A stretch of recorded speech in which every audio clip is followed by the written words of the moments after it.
use, which required that the code designer determine the desired system output prior to the selecting to the code.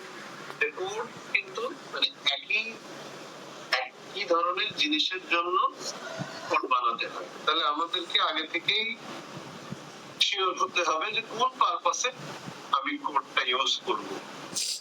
তাহলে সেই অনুযায়ী designer একটা কোন প্যাটার্নের code আমাদের জন্য ভালো হবে সেটা কিন্তু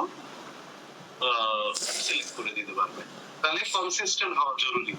ভ্যারাইটি ইউজ, যেমন আপনাদের আইডির কথা যদি বলি, তাহলে আপনাদের আইডি কিন্তু কথা বলে যে 22111 22211 মানে কি, কেন এই জিনিস ইউজ করবে, একটু ভালো করে দিত, একটু আমার তো পছন্দের নাম্বার 7, তো ভাই আপনি একটু 7 দিয়ে একটা কোড দিয়ে দেন তো, হবে না স্যার? না। তাহলে প্রত্যেকেরই কিছু মিনিং আছে, যে 221 মানে কি 22 সালের প্রথম, দ্যাট মিন্স স্প্রিং সেমিস্টার, 1 মানে ইয়ারের প্রথম সেমিস্টার, সেটা ছিল স্প্রিং। এরকম করতে হবে, দেখি আমার দাম আমি ঠিক করে দেই, না চললে মামিকে দিবা, এরকম থাপ্পড় দিবা না, এরকম সময় কি ইন্ডিকেট করছে 11, এটা হলো বিবিএ প্রোগ্রামের কোড, এটাকে আপনাকে ইউজ করতে হবে। আবার তারপরে আপনার আইডি। তাহলে এই যে ডিজাইনটা করা হয়েছে for the purpose of student ID. টিচারের ক্ষেত্রে কিন্তু আবার আমাদের আইডির প্যাটার্নটা ডিফারেন্ট, আমাদের কিন্তু এরকম ভাগ নাই। তো তার মানে ডিজাইনটা কিন্তু সেইভাবে করা হয়েছে যেই পারপাসে ইউজ হবে, যেটা আসলে প্রয়োজন বোঝার দরকার, সেই অনুযায়ী কিন্তু ভাগ করা হয়েছে। তাহলে কনসিস্টেন্ট হতে হবে আগে থেকেই, যে কোন পারপাসে কোডটা ইউজ হবে সেই অনুযায়ী তাহলে প্যাটার্নটা তৈরি করতে। সেকেন্ড বলছে কি অ্যালাউ ফর গ্রোথ, এটাকে গ্রো করার সুযোগ দিতে হবে। এখানে প্রথমেই আমরা বলতে পারি ও আচ্ছা ঠিক আছে, তাহলে আমাদের কিছু দরকার নাই স্টুডেন্ট কোড, ওই যে শুরু হলো 1001 থেকে, 1001 1002 সিরিয়াল তো যাইতে আছে 101 102 যাইতে আছে। তাহলে এক পর্যায়ে যে কি হচ্ছে, এটা তো 1000 ক্রস করে যেতে পারে। তবে এতক্ষণ যে 3 ডিজিটের কোড ছিল, 1000 পার হয়ে গেলে কি আর 3 ডিজিট থাকবে?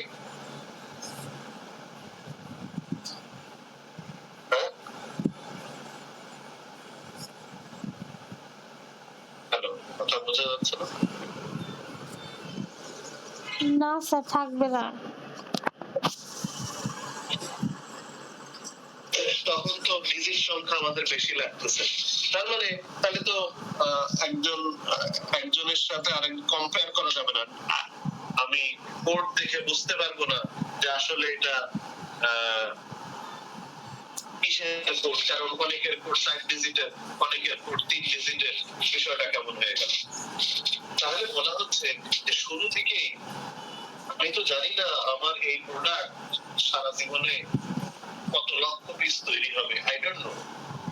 আমি তো জানি না আমার এই কোম্পানিতে কত হাজার এমপ্লয়ি কাজ করবে ভবিষ্যতে, আমি তো জানি না। তাহলে যেহেতু জানি না, সেহেতু আগে থেকেই এমন ভাবে কোডটা সেট করতে হবে যে যতই হোক না কেন যাতে কোনো অসুবিধা না হয়। যে কি বলে, এখানে যেমন 10 মিলিয়ন থেকে শুরু করছে, কারণটা কি? বলতে চাইলে নতুন ব্যবসা করছে 101 থেকে 200, 101 থেকে 199, এটা হলো ইলেকট্রিক রেঞ্জ, 201 থেকে 299 রেফ্রিজারেটর। করতে পারতো না? নতুন ব্যবসা উৎপাদন কিনবে আমারটা, ছোট করে করতে পারতো না? জি স্যার, পারতো, কিন্তু করবো না কেন? কারণ আবার সুদূর প্রসারী হতে হবে, যে না ভবিষ্যতে তো এগুলো যদি হয় দেখা যাবে কত হাজার কত লক্ষ পর্যন্ত করা লাগবে, ঠিক নেই। তো আমার কোড লম্বা করে সেট করবো, সেই অনুযায়ী ডিজিট সেট করবো যাতে কখনো শর্টেজ না পড়ে। আমি ব্যবসা শুরু করছিলাম 10 জন নিয়ে, আমি কোড দিলাম, একজনের কোড 1, একজনের 01, 02, 03 এভাবে কোডিং দিয়ে রাখলাম। কিন্তু দেখা গেল পরবর্তীতে আমাদের এমপ্লয়ি সংখ্যা তো শত ছাড়াইছে, হাজারও ছাড়াই যাচ্ছে। তাহলে কিছু লোকের কোড 2 ডিজিটের, কিছু এমপ্লয়ি কোড 3 ডিজিটের, কিছু এমপ্লয়ি কোড 4 ডিজিটের, এটা নিশ্চয়ই ভালো লাগবে না দেখতে। তো সেই কারণে গ্রোথের সুযোগ রাখতে হবে। Be simple as possible, minimize cost, facilitate memorization and interpretation. যে সহজ হতে হবে, সহজে মনে রাখতে হবে, কস্ট যাতে কম হয় সেটা চেষ্টা করতে হবে, বেশি প্যাচেল্লা কিছু বানানোর দরকার। 4 number, be consistent with the company's organizational structure and across the company's division. একটু consistent, সামঞ্জস্য থাকার দরকার, মিল থাকা দরকার, যে আমাদের ওভারঅল কোম্পানির ক্ষেত্রে বেশিরভাগ ক্ষেত্রে কোন ধরনের স্ট্রাকচার কোডিং এ ইউজ হয়, অন্য ডিপার্টমেন্টে কোন স্ট্রাকচার ইউজ হয়, তাহলে একই প্যাটার্নের আমাদেরও করা উচিত যাতে আমাদের মিল করতে সহজ হয়, খুঁজে পেতে সহজ হয়, যে কেউ কোড দেখলে বুঝতে পারে, একজন এক ডিপার্টমেন্ট আরেক ডিপার্টমেন্টের কোড দেখলেও আইডিয়া করতে পারে। তো এটাকে বলে, তাহলে 4টা হলো আমাদের একটা গুড বা বেটার কোডিং সিস্টেমের কি কি বৈশিষ্ট্য থাকা উচিত, যেটা এখানে আসছে। এরপরের point, chart of account. Chart of account মানে the list of accounts that are used in the overall company, যে আমাদের ওভারঅল ফাইনান্সিয়াল স্টেটমেন্ট একটা কোম্পানিতে যত ধরনের অ্যাকাউন্ট ক্রিয়েট হয় আমি চার্ট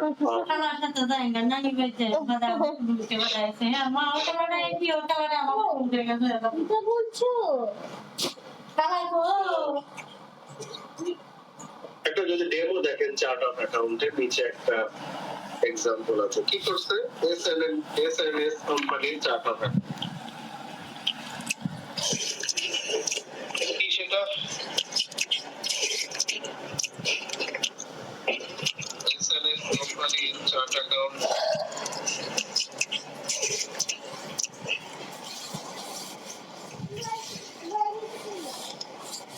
যে দেখেন আমরা অ্যাসেটকে কিন্তু একটা ক্যাটাগরিতে ভাগ করা যায়, কারেন্ট অ্যাসেট।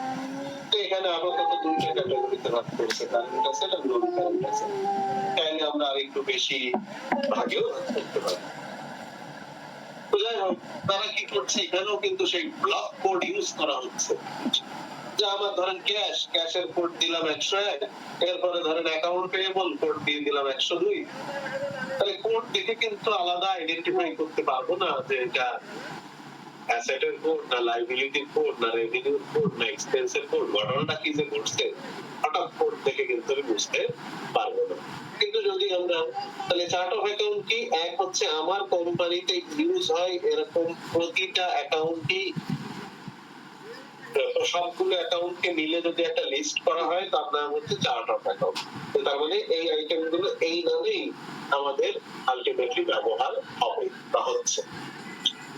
এরপরে আসলো যে এখানেও কিন্তু অ্যাকাউন্টেরও কিন্তু কোড দেওয়া হয়। তাহলে দেখেন কারেন্ট অ্যাসেটের ক্ষেত্রে কি করছে, এটা রেঞ্জ করে দিয়েছে, কি কি দেখলে বুঝবো এটা কারেন্ট অ্যাসেট। এই তিনটা বছর 100 থেকে 200 মধ্যে থাকছে, 100 থেকে 199। তাহলে এটুকু ধরে নেব কারেন্ট অ্যাসেট, কারণ একটা বিজনেসের বহু ধরনের কারেন্ট অ্যাসেট হতে পারে। তবে আসলে আলমারি ডিজাইন টানা দিয়ে মুছেন না, গ্রিল মুছেন, জানলার গ্রিল কারেন্ট অ্যাসেট তার থেকেও ভ্যারাইটি পাওয়ার সম্ভাবনা খুবই কম। তো ম্যাক্সিমাম রেঞ্জ কিন্তু সে লিখে দিচ্ছে। একইভাবে নন কারেন্ট অ্যাসেট সে লিখছে 200 থেকে 299। লায়াবিলিটি আমাদের যে আদর ময়না দেখবে তাই চাইলে আমরা এখানে কারেন্ট লায়াবিলিটি নন কারেন্ট লায়াবিলিটি আলাদা ভাগ করে দিচ্ছি, তো সে এখানে দেয় না। একইভাবে সে ইকুইটির জন্য রেঞ্জ রাখছে 400 থেকে 499, রেভিনিউর জন্য 500 থেকে 599, কিন্তু এক্সপেন্সের জন্য কি রাখছে দেখেন 600 থেকে 799।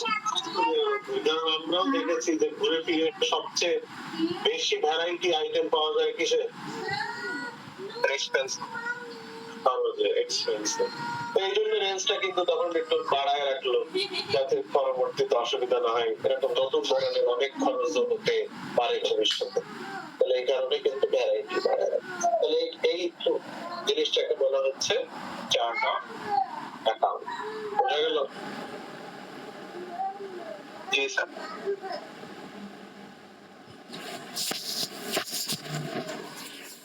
এরপরে আমরা লেজার পড়লাম এবং একইভাবে কিন্তু কোডিং এর ইস্যুগুলো পড়লাম।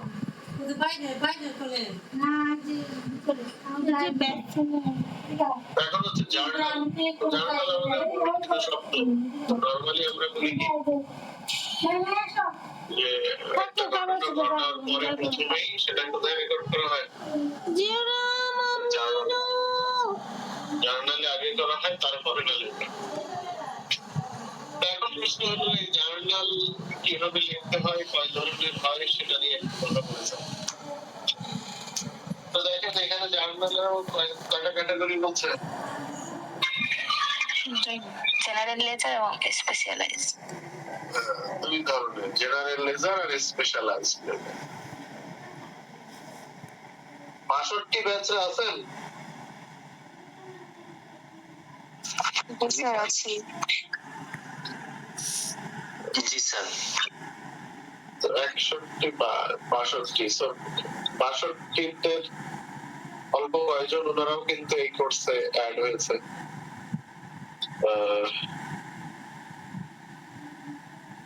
তো আমাদের কিন্তু প্রেজেন্টেশনের জন্য গ্রুপ দেওয়া হয়েছিল, মোট 4টা গ্রুপ এখনো পর্যন্ত হাতে পাইছি নাকি? জি স্যার। 4টা গ্রুপ। তাহলে এখনো কিন্তু আরো গ্রুপ হবে, অনেকগুলো গ্রুপ বাকি। আমরা 7 জন করে গ্রুপ করার করছেন না? জি স্যার, 7 জন করে করা হয়েছে। তাহলে কে বলতো 28 জন কমপ্লিট হলো। এছাড়াও আপনাদের আরো 10-12 জন থাকার কথা। একটা গ্রুপ কমপ্লিট করার পরে স্যার আর 2-1 জনের রেসপন্স পাইছি যারা গ্রুপ পায় না, কিন্তু স্যার আরেকটা গ্রুপ করার মতো স্টুডেন্ট পাচ্ছি না এখনো। না, রিজন তো জানতে হবে। আপনার তো ধরেন 38-39 জন স্টুডেন্ট, তাহলে তো থাকার কথা আরো বেশি। ধরেন 35ও যদি বলি, তাও তো 5-7 35, তাই না? তার মানে তারা এখনো ক্লাস ঠিক মতো শুরুই করে নাই, এই জন্য। জি স্যার, মেসেজ দিয়েছি স্যার, কেউ স্যার রেসপন্স করতেছে না। আচ্ছা, তাহলে ওই যে 2-3 জন বললেন, তাহলে সেই 2-3 জন আর 62 ব্যাচে আছে 11-12 জন। তাহলে এই 11-12 প্লাস ওখানে 2-3 মানে 14-15 জন তো হচ্ছে। ওখানে 2টা গ্রুপ ভাগ করে নেন, ঠিক আছে? 62 ব্যাচ। Okay sir. থেকে যারা আছেন তারা একটু এই যে আপনার দিয়ে দেন, আপনাদের সাথে কন্ট্যাক্ট করবে কিভাবে, নাম্বার দিয়ে দেন। বা আপনারা আমাদের গ্রুপের লিংকটা, এআইএস এর গ্রুপের লিংকটা এখানে শেয়ার করে দেন, যাতে 62রাও এখানে ঢুকতে পারে। Okay sir. আর গ্রুপটা কমন হবে, তার মানে 62 ব্যাচের যে 11 জন আছে, তাহলে 11 জনের মধ্যে 7 জন চাইলে একসাথে গ্রুপ রাখতে পারেন বা আলাদাও হতে পারেন, কোনো সমস্যা নেই। অথবা 6 জন আর 5 জন মিলে আলাদা হলেন, আর 61 ব্যাচ থেকে 1-2 করে অ্যাড করে দিলেন। এভাবেও দুটো গ্রুপ কিন্তু আরো কভার হবে। তো ইনফ্যাক্ট আরো 3টা গ্রুপ হওয়া উচিত, তো জানি না। যাই হোক না কেন, তো বাকি গ্রুপটা কমপ্লিট করেন।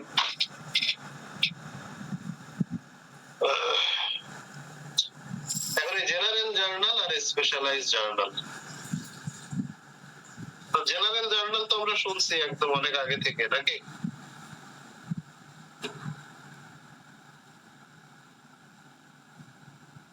জেনারেল জার্নাল শব্দটা আমরা আগে থেকে শুনেছি না?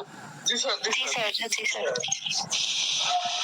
জেনারেল জার্নালই আমরা হেডিং দিতাম, সেখানেই আমরা সব জার্নাল রেকর্ড করতাম, এবং আমাদের কাছে মনে হয় যে যখনই কোনো ঘটনা ঘটবে, সেই ঘটনাকে যে জার্নালে রেকর্ড করা হয় তার নামই জেনারেল জার্নাল।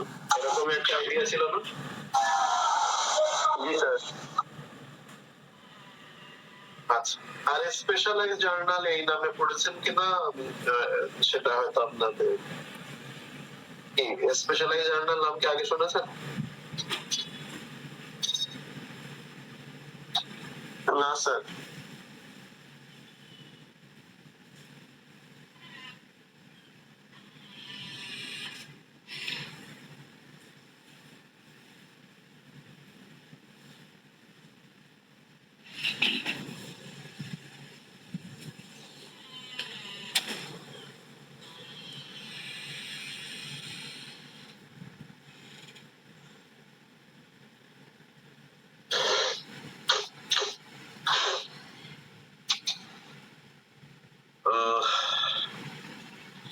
তবে স্পেশালাইজ শুনলে কি মনে হচ্ছে? স্পেশালাইজ মানে কি?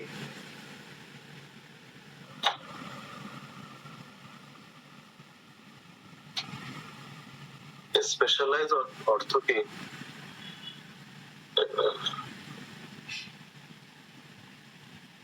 কথা বলে না কেমন লাগে? বিশেষ। শোনা যাচ্ছে না আমার কথা বাবা? জি স্যার, শোনা যাচ্ছে। স্পেশালাইজ বলতে কি বোঝায়? নর্মাল স্যার কোনো কিছু বিশেষভাবে স্যার বিশেষায়িত বোঝায়। বিশেষায়িত, স্পেশাল, আলাদা এরকম কিছু না? জি স্যার। কিন্তু আমরা যদি এখন আলোচনা যখন করব দেখবেন ঘটনাটা পুরাই ডিফারেন্ট। কি ডিফারেন্ট? যে একটা বিজনেসে যে ঘটনাগুলো প্রতিনিয়ত ঘটে, রিপিটেটিভলি ঘটে, বারবার ঘটতেছে, যে পণ্য কিনছি, বেচতেছি, এগুলো কি একবার ঘটে না বারবার ঘটে? বারবার। বারবার ঘটে। তো এই বারবার যে ঘটনাগুলো ঘটে সেগুলো যে জার্নালে রেকর্ড করা হয় তার নামই হলো স্পেশালাইজ জার্নাল। আর যে ঘটনাগুলো হলো সচরাচর ঘটে না, মাঝে মাঝে ঘটে, বছরে একবার ঘটে বা দুইবার ঘটে, অ্যাডজাস্টমেন্টের সময় ব্যবহার হয়, ক্লোজিং এর সময় ব্যবহার হয়, এরকম মাঝে মাঝে যে ঘটনাগুলো ঘটে সেটাই জেনারেল জার্নালে লিখতে হয়। কি কনসেপ্ট একটু উল্টে গেল না বিষয়টা? জি স্যার, একটু বুঝা বলেন। তো এইটাই কিন্তু আসল কনসেপ্ট, যেটা হয়তো আমরা ওইভাবে শিখি নাই। তাহলে বলতেছে জেনারেল যে জার্নাল, এই জার্নালটা মানে যেটা আর কোনো স্পেশালাইজ জার্নালে যেটা ব্যবহার করা যায় না, এমন কোন ঘটনা যদি ঘটে তাহলে সেটাই জেনারেল জার্নালে রেকর্ড করা হয়ে থাকে। আর স্পেশালাইজ জার্নাল মানে যে আমার যে একই ধরনের ঘটনা বারবার ঘটে সেই ঘটনাগুলোর জন্য ওই সব আমরা মানে কি ধরেন এখন কিনলাম, জার্নাল রেকর্ড করলাম, এরপরে অ্যাডভার্টাইজিং করলাম, জার্নালে লিখলাম, এরপরে বেতন দিলাম, জার্নালে লিখলাম, এরপরে আবার বিক্রি করলাম, জার্নালে লিখলাম, এরপরে আবার কিনলাম, তাও সিরিয়ালি লিখলাম। তার মানে কি কোনো ওখানে একদম ভ্যারাইটি সিরিয়ালের জিনিস পড়ে গেল না? ওখান থেকে কি তাহলে কোনো নির্দিষ্ট বিষয় সম্পর্কে আলাদা আইডিয়া পাওয়া যায় একটু? না স্যার, পাওয়া যায়। তো বলতেছে যে এটা তো তাহলে কোনো উপকারে আসছে না, বরঞ্চ ঘটনা একই ঘটনা বারবার রিপিটেটিভ ঘটছে, কিন্তু আমরা এলোমেলো ভাবে এক এক সময় এক এক জায়গায় লিখছি এবং পুরো ডিটেইলটা তখন লেখা লাগতেছে। কিন্তু আমরা যদি একটা স্পেশালাইজড বই করতে পারি, যে আলাদা জার্নাল বুক ফর আলাদা পারপাস, এজন্য এটার নাম স্পেশাল করা হয়েছে। যে কি যে সকল বাকিতে বিক্রয়গুলোর জন্য একটা সেলস বুক তৈরি করব, সেলস জার্নাল। সকল ক্রয়ের জন্য আমরা একটা ক্রয় বই বা ক্রয় জার্নাল ব্যবহার করব। সকল ক্যাশ রিলেটেড ট্রানজাকশনের জন্য একটা ক্যাশ জার্নাল ব্যবহার করব। কি আপনার ওই যে ক্রয় বই বিক্রয় বই জি স্যার, নগদান বই। নাম শুনছেন না? জি স্যার, এইচএসসি দিচ্ছি স্যার। কোশ্চেন কি আসছিল মনে যে আমরা তো জার্নালে একবার সব রেকর্ড করলাম, আবার ক্রয় বই কেন, আবার বিক্রয় বই কেন? নগদের হিসাব তো জার্নালেও ছিল, তাহলে আবার নগদান বই আলাদা শেখাচ্ছে কেন? বিষয়টা হলো দুইটা কিন্তু দুইটাই করতে হবে তা না, দুইটা কিন্তু পুরো আলাদা জিনিস। তার মানে ক্রয় বই যদি মেনটেন করি তাহলে বাকিতে ক্রয়ের কোনো জার্নালই জেনারেল জার্নালই হবে না। বোঝা গেছে? ওখানে সকল যখনই কোনো বাকিতে ক্রয় হবে তখন আমার পারচেজ জার্নালে রেকর্ড হতে থাকবে, যখনই কোনো বাকিতে বিক্রয় হবে সেলস জার্নাল নামে আরেকটা জার্নালের বই মেনটেন করব, সেখানে অ্যাড হতে থাকবে। যখনই নগদে কোনো কেনা বেচা হবে সেগুলো লেনদেন হবে, সেগুলো ক্যাশ ক্যাশ নামক একটা জার্নাল বুক বানায় রাখবো, সেখানে ক্যাশ রিলেটেড সবকিছু রেকর্ড হতে থাকবে। তাহলে তখন কি রেজাল্ট বের করতে সহজ হবে না কঠিন হবে? সহজ হবে। সহজ হবে। তো এটাকেই বলছে স্পেশালাইজ জার্নাল, যে একই ধরনের যে ঘটনাগুলো লার্জ নাম্বারে ঘটে, সেই রিপিটিটিভ ঘটনা ঘটে, সেগুলোকে ওই যে জাস্ট এলোমেলো ভাবে জেনারেল জার্নালে রেকর্ড না করে তাদের জন্য স্পেশাল ভাবে আলাদা আলাদা জার্নালের বই ক্রিয়েট করে রেকর্ড করা যেতে পারে, সেটার নাম হচ্ছে স্পেশালাইজ জার্নাল। আর জেনারেল জার্নাল মানে যেগুলো ওই যে ক্রেডিটস মানে purchase journal, sales journal, cash book থেকে শুরু করে আর কোন জায়গায় বসানোর মতো ঘটনা না, সেগুলোকে কোথায় বসাবো? জেনারেল স্যার, জেনারেল জার্নালে বসাতে হবে। যেমন লোনের ইন্টারেস্ট। এখন লোনের ইন্টারেস্ট কিন্তু আমার ম্যান্ডেটরি কোনো ঘটনা না, লোন নেওয়াও আমার জন্য কিন্তু কোনো ম্যান্ডেটরি ঘটনা না। তাহলে এই লোনের ইন্টারেস্ট আমার না পারচেজ রিলেটেড ঘটনা, না সেলস রিলেটেড ঘটনা, না ক্যাশ রিলেটেড ঘটনা। তো আলটিমেটলি এটা একটা অতিরিক্ত ঘটনা যেটা নাও ঘটতে পারতো, বিজনেসের জন্য ম্যান্ডেটরি কোনো বিষয় ছিল না। বিপদে পড়ছি, লোন নিতে হয়েছে, লোনের ইন্টারেস্ট দিতে হচ্ছে, সো এটা একটা এক্সেপশনাল কেস, তাহলে সেজন্য সেটা জেনারেল জার্নালে রেকর্ড। এছাড়া অ্যাডজাস্টিং এন্ট্রি, যে আমি প্রথমে লিখছিলাম একরকম, সময়ের সাথে সাথে কিছু পরিবর্তন হয়েছে, তাহলে অ্যাডজাস্টমেন্ট করতে হবে, তাহলে সেই অ্যাডজাস্টমেন্টের জন্য সেটা অ্যাডজাস্টিং জার্নালে রেকর্ড করতে হয়। কারণ পারচেজ বুকে তো শুধু বাকিতে ক্রয়ের রেকর্ড সিরিয়াল করা আছে, ওর মধ্যে গন্ডগোল আর বাঁধানো যাবে না। বাকিতে বিক্রয়ের বইতে শুধু বিক্রয়ের লিস্টই আছে, ওর মধ্যে অন্য কিছু দিয়ে গন্ডগোল পাকানো যাবে না। তাহলে যে ঘটনাগুলো বাকি স্পেশালাইজ কোনো ক্যাটাগরির মধ্যে পড়ে না, এমন কোন কাজের জন্য যদি কোনো জার্নাল দিতে হয় তাহলে সেটা জেনারেল জার্নালে রেকর্ড করতে হবে।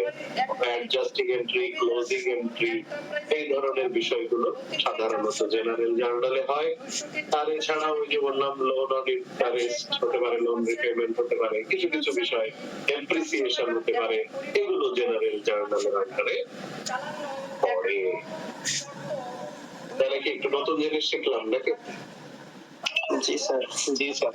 স্যার তাহলে আমরা যে আগে নগদান বই করতাম সেগুলো স্যার স্পেশালাইজড জার্নাল। এক্স্যাক্টলি। যেমন ক্রয় বইতে কিন্তু বারবার কি লেখা লাগতো? ক্রয় ডেবিট, পাওনাদার ক্রেডিট বারবার লেখা লাগতো না স্যার। স্যার আমরা যে একবার দুই করা করতাম সেগুলো কি রিলেটেড, যে যার প্রয়োজন মতো করেছে, বাট ওখানে তো একবার রেকর্ড হচ্ছে। আমি যদি একই ঘটনা আবার নরমাল জার্নালেও রেকর্ড করি তাহলে একই ঘটনা দুই জায়গায় রেকর্ড হলো না? জি স্যার। ক্যাশ বুক থেকেও কি আমি ক্যাশের ব্যালেন্স পাচ্ছি না? জি স্যার। তাহলে শুধু শুধু কষ্ট করে আবার কেন জেনারেল জার্নালে সব ক্যাশের গুলো রেকর্ড করবো? ওইরকম বিষয়টা আসছে। আচ্ছা স্যার। তো ওখানে আমরা কি এক পক্ষের নাম লিখতাম, টাইটেল দিয়ে দিতাম ক্রয় বই, নিচে কিন্তু সব শুধু পাওনাদারদের নাম থাকতো। হয় হিসাব ডেবিট বারবার কি লেখা থাকতো? না স্যার। না, লেখার প্রয়োজন পড়তো না। তার মানে আমি তো এখানে জানি যে এখানে খালি ক্রয় বই, ক্রয় যে ডেবিট সেটা তো উপরে হেডিং, এটা ক্রয় হিসাব, ক্রয় বই। তাহলে আমি খালি অপোজিট অ্যাকাউন্টের নাম এখানে লিখে লিখে, মানে ক্রেডিট কে হচ্ছে তার নামের হিসাবটা, তার অ্যামাউন্টের হিসাবটা আমার আলাদা করে রাখি। তাহলে সহজ হয়, ছোট হয়, কম সময় লাগে। তাহলে এই যে দেখেন একটা স্যাম্পল দিছে, উদাহরণ এই ধরেন একটা স্যাম্পল সেলস জার্নালের বই। কি কারণ একই দিনেই আমাদের দেখা যাচ্ছে বহু কাস্টমারের কাছে সেল করতে পারি। প্রত্যেকটা ঘটনার আবার আলাদা ইনভয়েসের নাম্বার থাকতে পারে, প্রত্যেকটার অ্যাকাউন্ট নাম্বারের ইস্যু থাকতে পারে, রেফারেন্স পোস্ট হয়েছে কিনা সেটা আপডেট যারা অ্যামাউন্ট। তাহলে দেখেন, তাহলে বিক্রয় বহি বা বিক্রয় জার্নাল, সেখানে অক্টোবর 15 তারিখ ব্রাউন হসপিটালের কাছে বিক্রি যে করা হয়েছে তাদের ব্রাউন হসপিটালের নাম, এই যে অ্যাকাউন্ট ডেবিটেড লেখা, কিন্তু এখানে কিন্তু নরমালি পার্টিকুলার লেখা নেই। কারণ সেলস কি হয়, ডেবিট না ক্রেডিট? ক্রেডিট। ক্রেডিট অবশ্যই যার কাছে সেল করছি তারা হবে আমাদের জন্য কি ডেবিট। এই জন্য লেখা কিন্তু অ্যাকাউন্ট ডেবিটেড। এক পক্ষের নামে লিখছি, সেলস তো নিজে ক্রেডিট আমরা জানি, তাহলে ডেবিট কারা কারা হলো সেটাকে আমি আইডেন্টিফাই করছি। তাহলে এখানে ব্রাউন হসপিটালে এই যে এখানে কিন্তু তার মানে কি, এই যে 120,035, এই 120টা হলো সেই আমাদের জেনারেল লেজার অ্যাকাউন্ট, আর তার আন্ডারে 35 নম্বর কাস্টমার আইডিটা এই ব্রাউন হসপিটালে, মানে সাব অ্যাকাউন্ট, নাকি সাবসিডিয়ারি লেজার অ্যাকাউন্ট। তাহলে এইভাবে হয়তো প্রকাশ করছে যে কোন লেজারে, কোন সাবসিডিয়ারি লেজারে এটা আপডেট হবে, সবই কিন্তু চলে আসছে। কোন জেনারেল লেজারে আপডেট হবে আর কোন সাবসিডিয়ারি লেজারে আপডেট হবে দুটো কিন্তু চলে আসছে। তাহলে এই ইনপুট থেকে কিন্তু অনেকখানি আইডিয়া হয়ে যাবে কোথায় কি হলো। এই যে ইন্ডিভিজুয়ালি অক্টোবর 15 তে সারা দিনে তাহলে কত $1,000 সেল হয়েছে চলে আসলো। এখন যখন এটা সেলস এ রেকর্ড করেছি, এখানে আবার সেলস জার্নালটা দিছে একটু লিংক দেখানোর জন্য।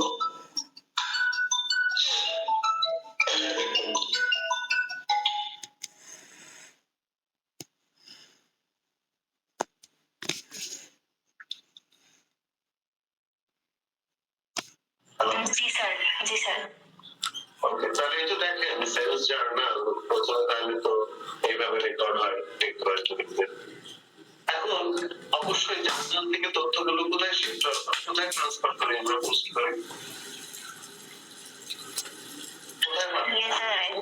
কোথায় লেজারে যে পাঠাবো, তার মানে আবার লেজারের কথা যদি চিন্তা করি, একটা হলো জেনারেল লেজার, একটা হলো সাবসিডিয়ারি লেজার, তাই না? তো জার্নাল ঘটলে কে ডেবিট হয়েছে আর কে ক্রেডিট হয়েছে? এই যে জার্নাল রেকর্ড করলাম, এই ঘটনা থেকে ডেবিট আর কে ক্রেডিট? সেলস ক্রেডিট আর অ্যাকাউন্ট রিসিভেবলস আর debit. As a general ledger account receivable. তাহলে 15 তারিখে পুরা সেল করছি কত? 15,511, তাই না? ওভারঅল। তাহলে এটা টোটাল সেলস কেও বাড়াবে, আবার অ্যাকাউন্ট রিসিভেবল কেও বাড়াবে, নাকি? জি স্যার। তাহলে দেখেন এই যে অক্টোবর 15 তারিখে অনুযায়ী এই যে অ্যাকাউন্ট রিসিভেবল লেজারে এসে ডেবিট হয়ে গেছে কত? 15,511। আর একইভাবে ক্রেডিট সেলস এর যে জেনারেল লেজার, সেখানে 15 তারিখ অনুযায়ী ক্রেডিট হয়ে গেছে কত? 15,500। তাহলে টোটাল অ্যামাউন্টটা অবশ্যই আমার টোটাল ডেবিট অ্যাকাউন্ট আর ক্রেডিট অ্যাকাউন্ট যেখানে ইমপ্যাক্ট ফেলানোর কথা সেখানে চলে যাচ্ছে না? জি স্যার। এর পাশাপাশি অ্যাকাউন্ট রিসিভেবল যখন 15,511 টোটালে তো ট্রান্সফার করেই দিচ্ছি, কিন্তু ইন্ডিভিজুয়াল বিভিন্ন দেনাদারের অ্যামাউন্ট ডিফারেন্ট, নাকি? তাহলে প্রত্যেকের নামেও কি আলাদা সাবসিডিয়ারি লেজার থাকার কথা না? জি জি স্যার। একইভাবে সাবসিডিয়ারি লেজারের হয় এটা ডেমো হিসেবে এখানে একটা সাবসিডিয়ারি লেজারের উদাহরণ দিয়েছে কেডিআর বিল্ডার্স এর। তাহলে আমরা যদি দেখি কেডিআর বিল্ডার এর ভিতরে কত ছিল, 15,500 কেডিআর বিল্ডার কত ছিল, 1,876। 1,876.50। তাহলে অবশ্যই কেডিআর বিল্ডারে কি 15,511 যাবে? না স্যার। কেডিআর বিল্ডার নামক সেই সাব অ্যাকাউন্টে বা সাবসিডিয়ারি লেজারে 15 তারিখে সেলসের মাত্র $1,876.50 অনুযায়ী সাবসিডিয়ারি লেজারে চলে যাবে। তাহলে এরকম প্রতিটা সাবসিডিয়ারি লেজারে তাদের 2500 অ্যামাউন্টটা যাবে নাকি? জি স্যার। তাহলে এই হচ্ছে কিন্তু মোটামুটি আমাদের ট্রানজ্যাকশনের মানে প্রসেসিং হয়, স্টোরেজে কিভাবে কাজ, কোথায় কোথায় কোন বিষয়ে স্টোরেজ থাকে সেটা কিন্তু ডায়াগ্রামের মাধ্যমে কিছুটা বোঝা যাচ্ছে।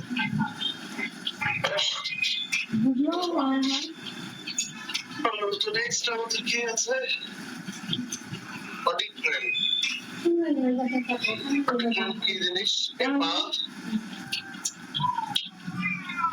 A traceable path of a transaction through a data processing system from the point of origin to final output, or backward from final output to point of origin. It is used to check the accuracy and validity of the laser posting. আমরা প্রথমে তো জার্নালে record করি, সেগুলো লেজারে পাঠাই, ultimately এই laser থেকে আমাদের ফাইন্যান্সিয়াল স্টেটমেন্টে চলে যাওয়ার কথা বলতেছে। একটা ঘটনার যে পয়েন্ট অফ অরিজিন সেখান থেকে কিন্তু আস্তে আস্তে সেগুলো তাহলে ডাটা রেকর্ড হচ্ছে, এরপরে লেজারে আপডেট হচ্ছে, জার্নালের উপরে যাচ্ছে, তারপরে লেজারে আপডেট হচ্ছে, আবার সাবসিডিয়ারি লেজার আপডেট হচ্ছে। এই যে বিষয়গুলো আমরা দেখলাম। তো অডিট ট্রেইল হচ্ছে যে আমাদেরকে একটা পাসওয়ে ট্রেস করা যায় আমাদের আসলে ডাটা প্রসেসিং সিস্টেমটা সঠিকভাবে সম্পাদিত হচ্ছে কিনা। আমরা তাহলে একটা ঘটনা ঘটা থেকে শুরু করে পরবর্তী ধাপগুলো চেক করলেও বুঝতে পারবো। আবার আমি যদি শেষ থেকেও শুরু করি তাও উল্টা ব্যাক রেফারেন্স দিয়ে যদি ফেরত আসি তাহলে কিন্তু আমরা সেই পয়েন্টটা অরিজিনকেও খুঁজে বের করতে পারবো। কারণ আমরা দেখি জার্নালেও কি রেফারেন্স থাকে, লেজারেও কি রেফারেন্স থাকে, ট্রায়াল ব্যালেন্সেও কি জার্নালের অ্যাকাউন্ট থাকে, লেজারের অ্যাকাউন্ট নাম্বার গুলো থাকে, থাকে না? তাহলে কোনো একটা আইটেম দেখে আমাদের যদি ডাউট হয় যে বিষয়টা আসলে ঠিক আছে কিনা, তাহলে আমি একদম লাস্ট পর্যায় থেকেও রেফারেন্স নাম্বার দেখে দেখে ব্যাক করে করে অরিজিনে কি ঘটছিল সেটা জার্নাল থেকে জেনে নিতে পারবো। আবার ঘটনা শুরু বা জার্নাল থেকে টেস্ট করেও প্রসেস মানে ফলো করে এটা সঠিক জায়গায় গেছে কিনা সেটাও কিন্তু দেখতে পাবো। তার মানে আমাদের যে এই যে অ্যাকাউন্টিং এর যে সিস্টেম বা চ্যানেলটা আছে যে কার পরে কোন ধাপ, এই যে বিষয়টা যে দিক দিয়ে আমি চেক করি না কেন আমার কিন্তু ধরা পড়বে যে আমাদের কোথাও ভুল হয়েছে কিনা, কোথাও মানে ভুল ইনপুট হয়েছে কিনা, ডাটাটা ভ্যালিড কিনা। এটা প্রমাণ করতে গেলে কিন্তু আমি যেই দিক দিয়েই চেক করি না কেন অ্যান্সার কারেক্ট আসার কথা। তো এই জিনিসটাকে বলা হচ্ছে অডিট ট্রেল।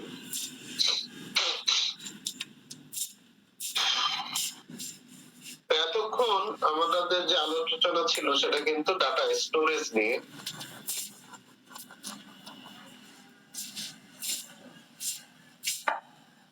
তো ডাটা স্টোরেজের মূলত আমাদের যেগুলো বিষয় চিনি, ম্যানুয়াল অ্যাকাউন্টিং এর যে বিষয়গুলো জার্নাল লেজারের ইস্যুগুলো নিয়ে আলোচনা করেছে। কিন্তু একটা কম্পিউটার তো জার্নালও বুঝে না, লেজারও বুঝে না। তো এখন একটু আলোচনা হয়েছে যে কম্পিউটার বেজ স্টোরেজ সিস্টেমটা তাহলে কি। কম্পিউটার বেজ স্টোরেজ কনসেপ্ট যে একটা কম্পিউটার কি হিসাবে রেকর্ডটা করে সে কি বুঝে। সেখানে একটা ডায়াগ্রাম আছে, সো ডায়াগ্রামটা দেখলে আমাদের সহজ হবে বুঝতে।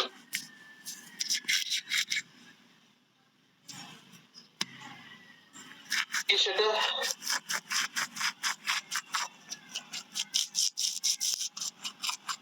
যে নরমালি আমরা যখন কিছু রেকর্ড করব, তাহলে প্রথমেই কোশ্চেন আসে কার বিষয়ে রেকর্ড করব, নাকি কোন বিষয়ে রেকর্ড করব। তো ধরেন আমি একটা কাস্টমার রিলেটেড ইনফরমেশন আমার দরকার, তাহলে এরকম তো বহু কাস্টমার আমার আছে। তাহলে প্রশ্ন যদি হয় যে আমরা কাদের কাজ করছি, কাস্টমার, তার ইনফরমেশন চাচ্ছি, কাস্টমার। তাহলে প্রশ্ন আসে তাহলে এটা তাহলে আমাদের মোট কতগুলো কাস্টমার আছে সেটা নিশ্চয়ই আমাদেরকে বের করতে হবে। তো বলতেছে যার বিষয়ে তথ্যগুলো আমরা কালেক্ট করছি তারা প্রত্যেকেই এক একটা কম্পিউটারের কনসেপ্টে প্রত্যেক এক একটা এন্টিটি, প্রত্যেকে এক একটা কি এন্টিটি মানে কি সত্তা, প্রত্যেকের আলাদা সত্তা। তাহলে আমাদের এখানে এই কোম্পানিতে মোট কয়টা কাস্টমারের তথ্য আমরা এখানে রেকর্ড করছি? তিনটা। তাহলে এখানে কয়টা এন্টিটি আছে? তিনটা এন্টিটি আছে। এখন প্রত্যেকটা এন্টিটি নিজস্ব কিছু বৈশিষ্ট্য আছে না নাই? আছে। তাহলে প্রথম কাস্টমারের নাম কি?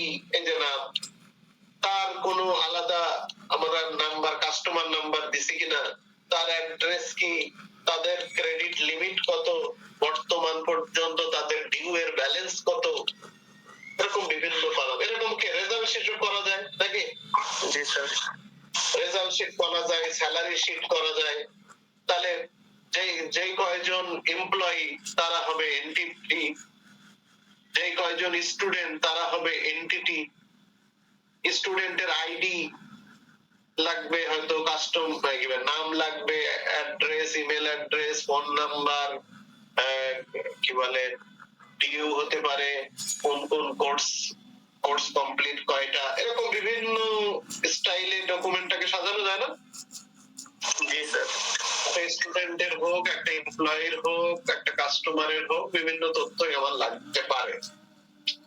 তো বলা হচ্ছে যাদের যাদের সম্পর্কে তথ্য কালেক্ট করা হচ্ছে তারা হচ্ছে এন্টিটি। এখন এই এন্টিটির প্রত্যেকের কি কিছু বৈশিষ্ট্য সম্পর্কে আমরা তথ্য চাই, তাহলে সেই বৈশিষ্ট্যগুলো হলো তারা একটা কি বলা হয় অ্যাট্রিবিউট। নাম একটা অ্যাট্রিবিউট, আইডি একটা অ্যাট্রিবিউট, অ্যাড্রেস আরেকটা অ্যাট্রিবিউট, ঠিক আছে? টাকার অ্যামাউন্ট, ক্রেডিট লিমিট, ব্যালেন্স কত। তাহলে এই যে আমি ওই নির্দিষ্ট এন্টিটি সম্পর্কে যে ইন্ডিভিজুয়ালি বিভিন্ন তথ্য চাই, বিভিন্ন বিষয়ে তথ্য চাই, প্রত্যেকটা এক একটা কি অ্যাট্রিবিউট। আচ্ছা, তার মানে ধরেন যে সচিন টেন্ডুলকার ম্যাচ কয়টা খেলছে একটা আলাদা তথ্য, রান কত করছে আলাদা তথ্য, তাই না? এভারেজ কত, 100 কয়টা, 50 কয়টা, এরকম প্লেয়ার স্ট্যাটিস্টিক্স দেয় না? প্লেয়ারের এরকম স্ট্যাট দেয় না ক্রিকেট ম্যাচে? জি স্যার। তাহলে এইটা হচ্ছে কি যে তার বিভিন্ন অ্যাট্রিবিউট জানা যাচ্ছে, কিন্তু হঠাৎ শুধু লিখলো, নাম দিল আর ম্যাচ কয়টা খেলতে দিল, তাতে কি আমি পুরো বুঝতে পারবো এর প্লেয়ারের আসলে অভিজ্ঞতা কি, পারফরমেন্স কি, কিছু বোঝা যাবে না স্যার? না। তখন আমরা আরো ডিটেইল চাই, ওই যে রান কত, এভারেজ কত, 50 কয়টা, 100 কয়টা, হাইয়েস্ট স্কোর কত, সব জানতে চাই। তার মানে একটা এন্টিটি এই বিভিন্ন অ্যাট্রিবিউটের যে সমষ্টি, সেটা একসাথে জানতে পারলে হয় কি রেকর্ড। সচিনের রেকর্ড কি, ওয়াসিম আকরামের রেকর্ড কি জানতে চান আমরা? রেকর্ড মানে কি অ্যাট্রিবিউটের সমষ্টি, বোঝা গেল? জি স্যার। রেকর্ড মানে কি অ্যাট্রিবিউটের সমষ্টি। তাহলে এখানে কয়জন কাস্টমার? তিনজন। তাহলে তিনটা রেকর্ড কিন্তু আছে, তিনজনেরই বিভিন্ন বিষয়ে তথ্য এখানে দেওয়া আছে, তাহলে তিনটা রেকর্ড। আর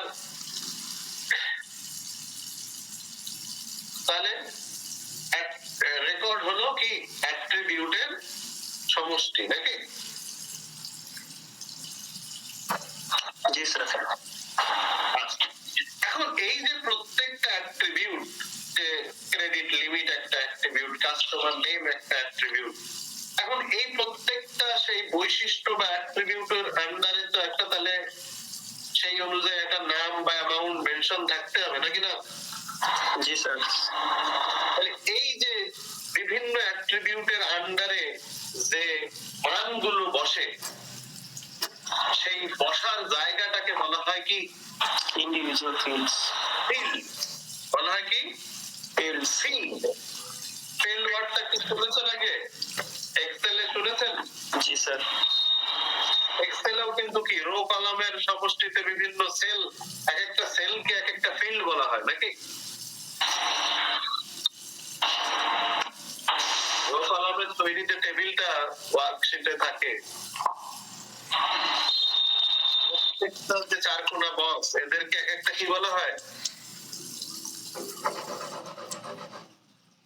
জানেন? প্রত্যেককে এক একটা ফিল্ড বলা হয়, যেখানে মান বসানো যায়, ওই অ্যাট্রিবিউটের মানটা যাতে বসানো যায়। তাহলে অ্যাট্রিবিউট বসানোর স্থানকে কি বলা হচ্ছে? ফিল্ড। ফিল্ড বলা হয়। সো স্থানটা তো ফিল্ড, আর যে জিনিসটা মান হিসাবে বসাচ্ছি তাকে কি বলবো? বসাইলাম, এটাকে কি বলবো? অ্যাট্রিবিউট। না, অ্যাট্রিবিউট তো হলো ক্রেডিট লিমিট একটা অ্যাট্রিবিউট। অ্যাট্রিবিউট কোনটা? এইটা, যে আমার ক্রেডিট লিমিট, কাস্টমারের নাম, এটা হলো অ্যাট্রিবিউট। নামটা যেখানে বসাচ্ছি, বসানো জায়গাটার নাম ফিল্ড, আর নামের ওখানে যেই নামটা টাইপ করছি, এই XYZ কোম্পানি, এই XYZ আমাদের জন্য এটা ওই ফিল্ডের কি হিসাবে বসলো? ডেটা। Data value. এটাকে বলা হচ্ছে ডেটা ভ্যালু। যে হ্যাঁ 30,000 যেই স্থান বরাবর বসছে, সেই সেই সেলটাকে বলা হচ্ছে ফিল্ড, কিন্তু মান হিসাবে যে 30,000 বসাইলাম, এটা হচ্ছে তার ডাটা ভ্যালু। কথা বোঝা যাচ্ছে কিনা? স্যার। তাহলে এখানে কিন্তু সেই ডেফিনেশন গুলো আরো ডিটেইল আলোচনা হচ্ছে, যে এনটিটি বলতে যাকে নিয়ে, যার সম্পর্কে তথ্য স্টোর করছি আমরা, তারা প্রত্যেকেই আমাদের জন্য এনটিটি। ওই প্রত্যেকটা এনটিটির যদি কোনো বৈশিষ্ট্য থাকে, সেই বৈশিষ্ট্যগুলো হলো অ্যাট্রিবিউট। অ্যাট্রিবিউটের সমষ্টিকে বলা হয় কি রেকর্ড। আর ওই আর অ্যাট্রিবিউটের যে মান যেখানে বসানো হয় তাকে বলা হয় ফিল্ড। আর ফিল্ডে যে অ্যামাউন্টটা বসে, সেই অ্যামাউন্ট গুলো হচ্ছে আমাদের ইন্ডিভিজুয়াল ডাটা ভ্যালু নাকি? Individual data value. হ্যালো, ওয়ালাইকুম আসসালাম।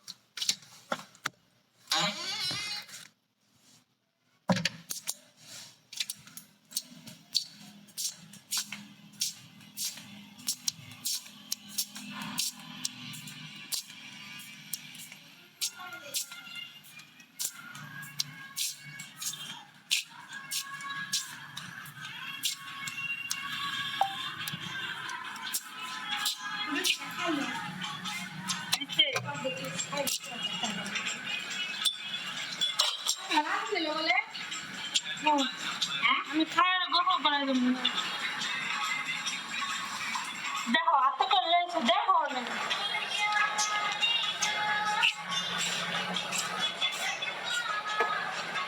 কি তৈরি কই রুটি আনো রুটি বলে বানায় রাখছো হ্যাঁ কি রুটি কই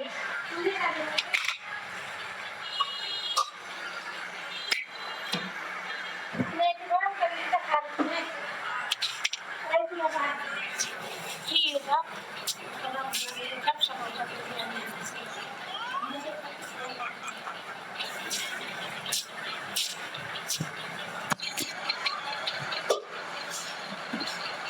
একটু লাগাই আমি বেরো চাবি তো লাগাই দিতে কইলে তো লাগাই সাদা কালো লাগাই তো হলো না আমি কেন এই লাগাই দিতে দাও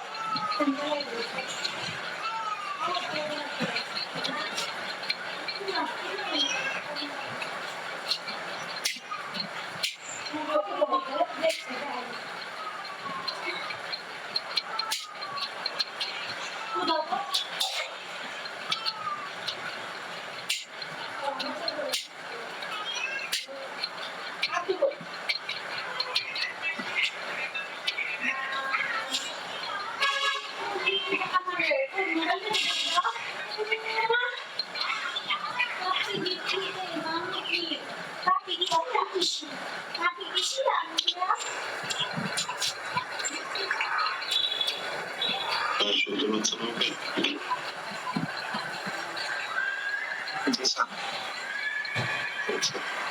তাহলে আমরা বলছিলাম তাহলে এগুলো কিন্তু কম্পিউটার বেস স্টোরেজ কনসেপ্টের প্রাথমিক বিষয়। তাহলে যেখানে অনেকগুলো এন্টিটি রেকর্ড থাকে সেগুলোকে একসাথে বলা যায়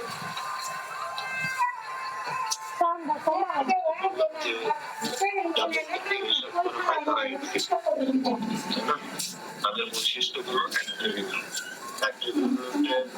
যেখানে মান বসে জায়গার নাম যে ডাটা বসে সেটার নাম ডাটা ভ্যালু আর সবগুলো অ্যাট্রিবিউটের সমষ্টিকে বলা হয় রেকর্ড।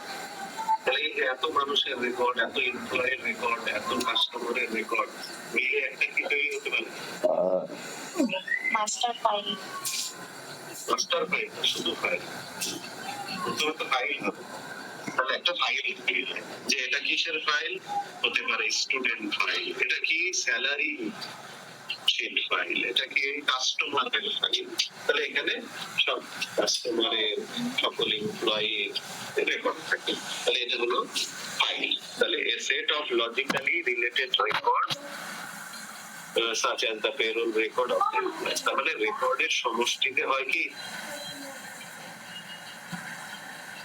ফাইল। ফাইল। এখন ফাইলের পাশাপাশি বলতেছে ফাইলের আবার ধরন ডিফারেন্ট আছে। প্রথমে বলছে মাস্টার ফাইল, আরেকটা বলছে ট্রানজাকশন ফাইল। মাস্টার ফাইল কি জিনিস? এটা পার্মানেন্ট ফাইল। পার্মানেন্ট ফাইল আমাদের লেজার যেমন পার্মানেন্ট, তাহলে কম্পিউটারের জন্য এই মাস্টার ফাইলটা হলো পার্মানেন্ট রেকর্ড থাকে।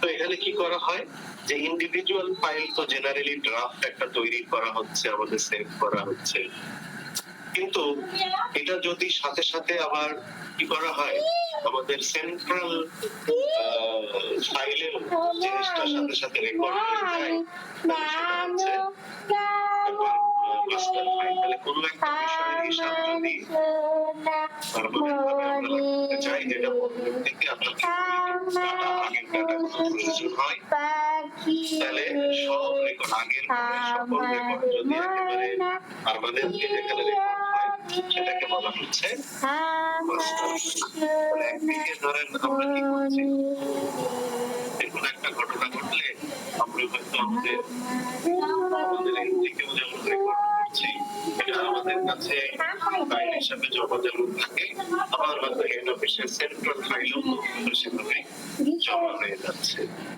যে অনেক ব্রাঞ্চ অনেক দিক থেকে ইনপুট দিচ্ছে, ব্যাংকে টাকা ডিপোজিট হচ্ছে, আমি আমার ব্রাঞ্চ থেকে করাচ্ছি, অন্যরা অন্য ব্রাঞ্চ থেকে করাচ্ছে। তা আমাদের কত ডিপোজিট হলো সেটাকে আমাদের একটা হিসাবে আমাদের একটা আলাদা ফাইল থাকবে না আমাদের কাছে, যে আমাদের আজকে সারাদিনে ডিপোজিট কত, সেটা আমার ব্রাঞ্চের হিসাবটা আমার কাছে থাকবে না আলাদা।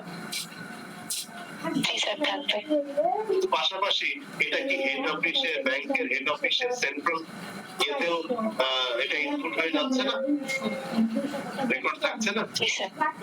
থাকছে, শুধু আমার ব্রাঞ্চের না, তার কাছে সকল ব্রাঞ্চের একসাথে থাকতেছে। তাহলে সে ওভারঅল বুঝতে পারবে আমাদের সারা দিনে, সারা মাসে, সারা বছরে ডিপোজিটের অবস্থা কি, যে কোনো সময় যে কোনো ডিটেইল এসে দেখবে। আর ট্রানজাকশন ফাইল কি?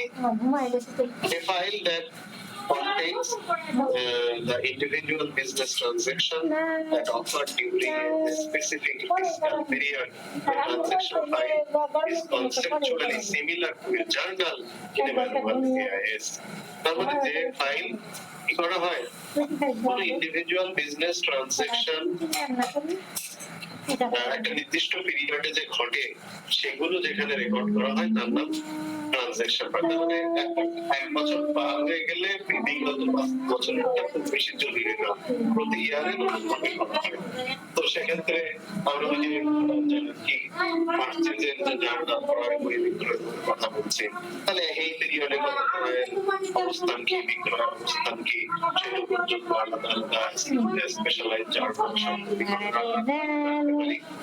এইরকম যদি একটা নির্দিষ্ট বছরের বা নির্দিষ্ট সময়ের ডিটেল একটা নির্দিষ্ট বিষয় সম্পর্কে যখন করা হয় সেগুলো হচ্ছে ট্রানজাকশন ফাইল। আর যেটা পার্মানেন্টলি সেন্ট্রালি রেকর্ড থাকে, আগের বছরের সব হিসাবগুলো সেখানে অলরেডি রেকর্ড আছে, সেটা হলো পার্মানেন্ট মাস্টার ফাইল। আর যেটা হচ্ছে যদি আমরা হয়তো রাখছি টেম্পোরারি সময়ের জন্য, সাধারণত 1 বছরের জন্য হতে পারে, একটা নির্দিষ্ট বিষয় রেজাল্ট বোঝার জন্য, সেই ধরনের ফাইলকে কি বলা হয়? Master file. 1 বছরের জন্য যেটা ট্রানজাকশন ফাইল।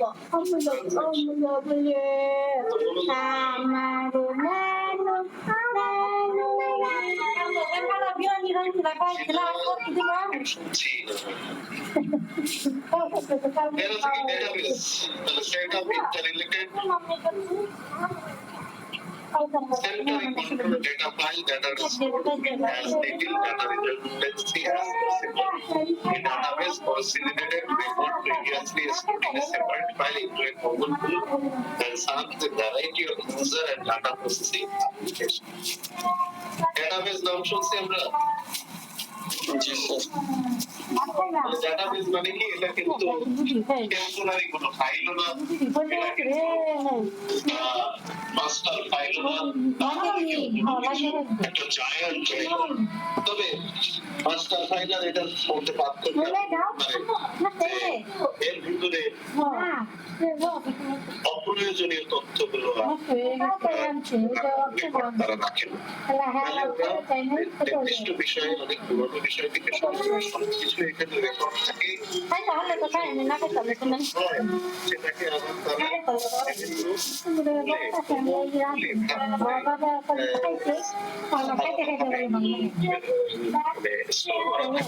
তারা যখন যেই ধরনের তথ্য দরকার তারা সেই ধরনের তথ্য ব্যবহার করে এটা বিভিন্ন কাজে অ্যাপ্লাই করতে পারে।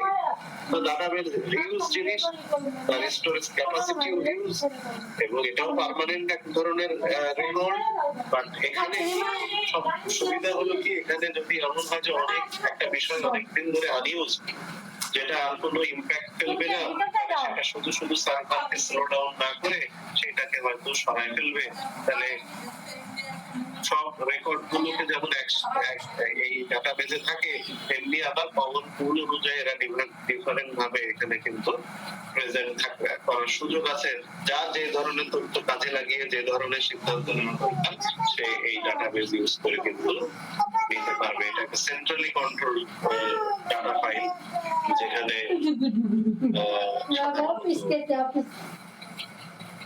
স্কুলের সংখ্যা থাকে, সকল সঠিক তথ্যগুলো এখানে রেকর্ড থাকে, এবং যেটা আমরা বিভিন্ন কমন তুলে ভাগ থাকে, সেখান থেকে এটাকে বিভিন্ন কাজে ইউজ করার সুবিধা হয়। বোঝা গেল? জি স্যার। জি স্যার। গত সময় তো অনেক হয়ে গেল, কিন্তু খুব বেশ শেষ হইল না। আজকে এই পর্যন্তই রাখি। চ্যাপ্টার 2 তো পুরোপুরি তাহলে শেষ হলো না, সেক্ষেত্রে চ্যাপ্টার 1 এর প্রেজেন্টেশন নেই হবে, ঠিক আছে আগে। আর কুইজটা মনে হয় মঙ্গলবারেই হবে। আর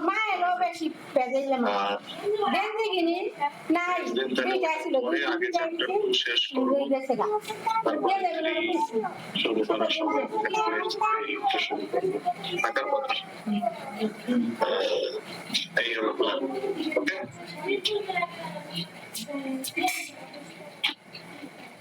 বোঝা গেল? জি জি স্যার। স্যার। আমাদের পরের ক্লাস হবে 31, তারপরে তো আবার দেখি ঈদের ছুটি, এত সমস্যা। সেকেন্ড চ্যাপ্টারটা তো নিয়ে হওয়ার দরকার ছিল, প্রেজেন্টেশনটা। আচ্ছা, যাই হোক, তাহলে আজকে এ পর্যন্ত থাকলো না? কম্পিউটার বেস স্টোরেজ কনসেপ্ট পর্যন্ত। Okay sir. এগুলো পড়তে হবে, জাস্ট এটাও কিন্তু কুইজ হয়ে যাবে। নেক্সট দিন শেষ হবে, তার 2-3 দিন পরে কুইজ হয়ে যাবে। তার মানে ঈদের আগে কুইজ কিন্তু 2টা শেষ হচ্ছে, প্রেজেন্টেশন শেষ না হলে সেভাবে প্রিপারেশন দিবে। Okay sir. অ্যাটেন্ডেন্স সিস্টেমে তো ঢোকে না।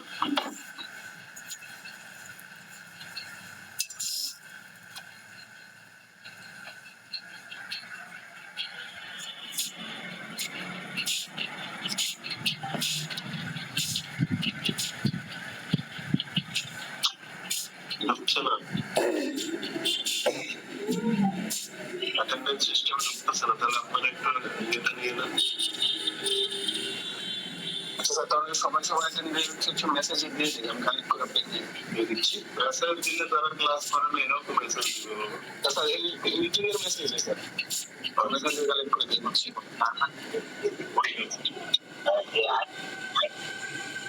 65-61 সবাই রেকর্ড রাখো।